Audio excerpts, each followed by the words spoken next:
Hello everyone, কি অবস্থা সবার? কেমন আছেন? আশা করি ভালো আছেন। চলে আসলাম ছোট্ট আরেকটি মিনি ব্লগ নিয়ে। আজকের ভিডিওটা আমি একদম সকাল থেকে শুরু করেছি। সকালে গিয়েছিলাম মার্কেটে আর তার সাথে গিয়েছিলাম বাজারে বাজার করতে।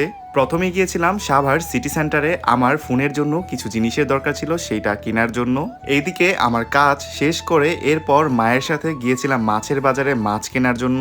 সবসময়ই আমাদের মাছগুলো সাভারের বড় বাজার থেকে নেওয়া হয়। গাইস, বিশ্বাস করেন আমি এখনো পর্যন্ত মাছগুলো দেখে কিনতে পারি না, তাই আমার মাই সবসময় মাছের বাজারগুলো করে।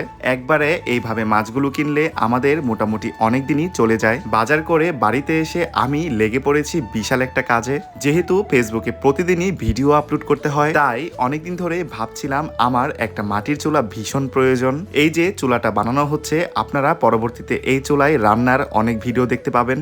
আজকে আমার মা রান্না করেছে কুইচ্ছা মাছ আর তার সাথে হচ্ছে ইলিশ মাছের তরকারি। তো দুপুরের খাওয়া দাওয়া শেষ করে এরপর বিকেল 4টায় গিয়েছিলাম গির্জায় মিশা শোনার জন্য। নভেম্বর মাস মৃতলোকের মাস। নভেম্বর মাসে প্রতি সপ্তাহে কবরস্থানে বিকালে মিশা দেওয়া হয়।